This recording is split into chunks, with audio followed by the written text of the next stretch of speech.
Good morning, people, from the flight deck. Today we are gonna show you how to do the installation of one of the foot legs for the snow barrier install. There is a 15-meter long line. Just stand by one moment. We are gonna do some steel, be a little bit of installation. I think there's one piece. We will fly the lamels, which is the actual snow barrier things, which will stop the snow from falling down.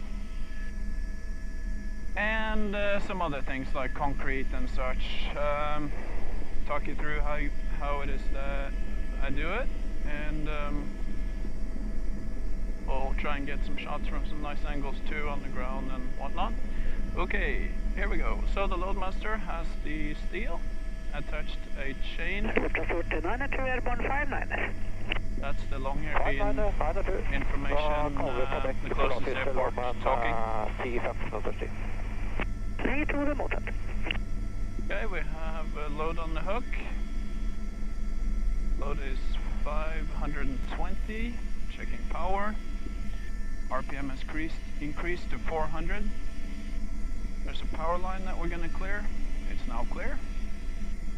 Climbing out with 8.5 on the first limit, so 85% power.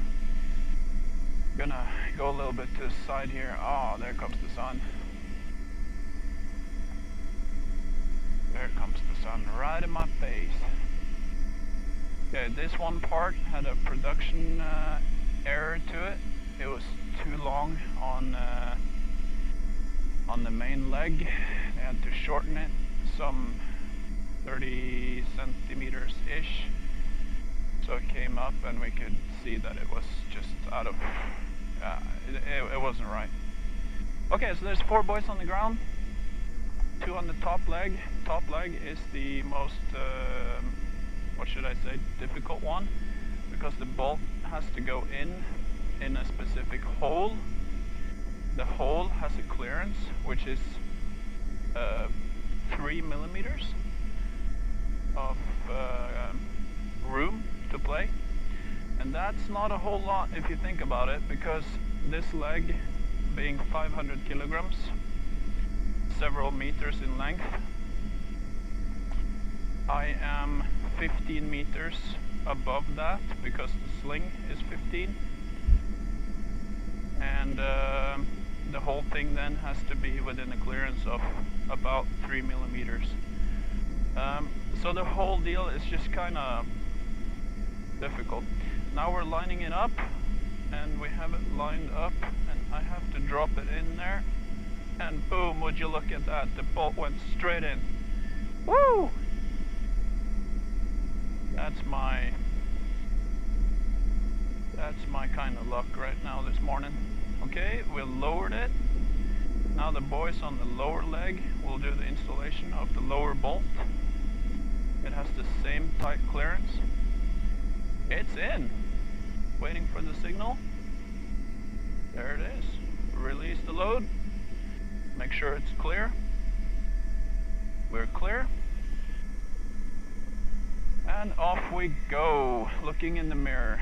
Reducing power to full down collective.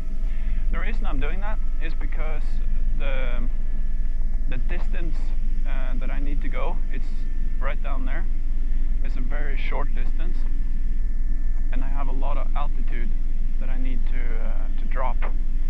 And in order to do that in a, I don't know what you should say, cost-effective amount of time, you just got to go full down. Otherwise, you're gonna spend a lot of time circling down, and it's just gonna take a lot of time. Okay, here we are. We're lucky today, not a lot of wind, hardly any at all really. Loadmaster has the hook, it's hooked. Take up the slack, and there we go. Here the RPM increases to 400 due to the load being detected. This one's 820 kilos. Checking the power, we're at now 90% power, which is well below the maximum continuous power that I can use. We have positive rate, airspeed's alive. Now the airplane guys would go gear up. I don't have any gear, it's fixed, so there's that. And just wait for the sun in my face. Oh yeah, there we go. We are now gonna place the lamels onto the steel construction. They have a right and a wrong way, and it's 50-50 which way they end up. Might be right, might be wrong, who knows. If it's wrong, we have to flip it, which is a party in itself. Okay, introducing it above now, the steel construction, waiting patiently for it to rotate until it's parallel, and carefully sliding it down to the guys on the ground. And they are not complaining this time, which means we by accident got it the right way. Will you look at that?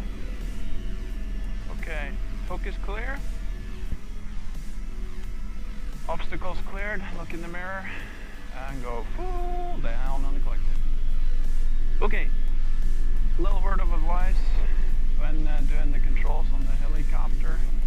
I do a very light grip to avoid the death grip. So the one you are picking up right now is going to line 2 then, to the left. Copy that, Hannes. To avoid the death grip, yeah, because the death grip will just make it a hell of a lot harder for you to control the helicopter if you tense up your muscles in your upper arm. It will, I don't know, disenable you to fly precisely. I believe, that is my personal opinion.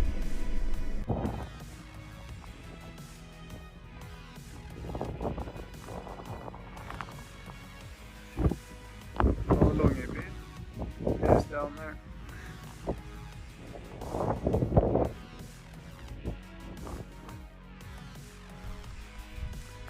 Alright, so here we are at I think it was Prins Karls Forland. We're here to do a site that's gone down, fix that, get it online again, and the scenery here is just, I mean, out of this world. It's a long island stretching from the north to the south, stunning with glaciers pouring out into the ocean, and we had a look around for polar bears. Don't want to run into Mr. Bear. Couldn't see any. That's always good. But we brought the old Mausa in case we should run into somebody. And I don't think that's gonna happen. We're just way too high up in the mountains. So wish us luck. Yep, looks good. Try not to fall down there. Whee!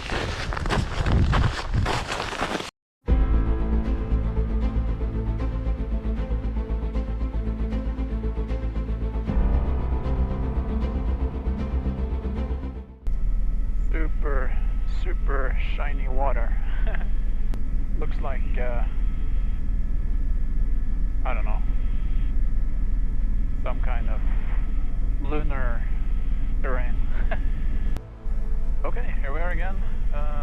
Like I said, Billefjorden will be in here, and we're enjoying the view now from 7,500 feet, where the temperature is minus almost 8 degrees Celsius. So it's cold, it's chilly.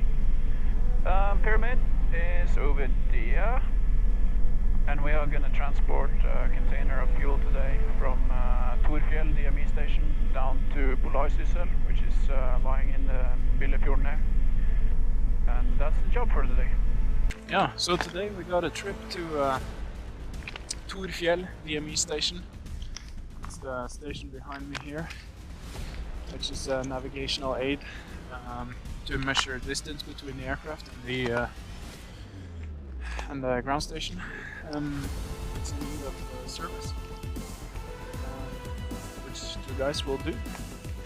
It's close to Pyramiden, the Pyramid mountain formation, and the old Soviet mining society down there. Kind of a beautiful sight, beautiful day.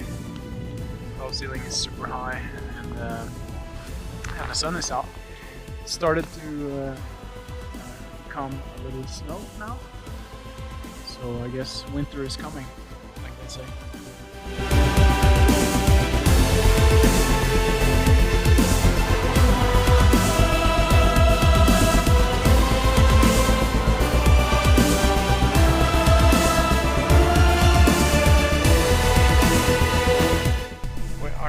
Gonna move this empty fuel container after the service down to the ship MS Polarsyssel. Okay, welcome back. Here is Pyramiden, the iconic mountain that kind of looks like a pyramid, resembles it anyway, and the Soviet society, which was pretty much frozen in time when they left. I don't remember exactly when that was. Nowadays there's a hotel there, and I've been told there are only a small amount of people that lives here, some 3-4 people just remaining. There are boats, tours that you can catch to this place. For around $200 they'll take you on a trip here, and you get a bonus also. Not only do you get to see this place and walk around, they'll take you out to the glacier here just past the Polarsyssel where oh, there is the tour boat actually. I don't know if it can be shown on the video, but it's down there. MS Polargirl, I think it's called. That's just one of them. They run open rib tours and so on. So there's many options. It wasn't Torfjell. I'll post it in the video when that comes along. And if you're super lucky, you might see the glacier when it calves the ice and things like that.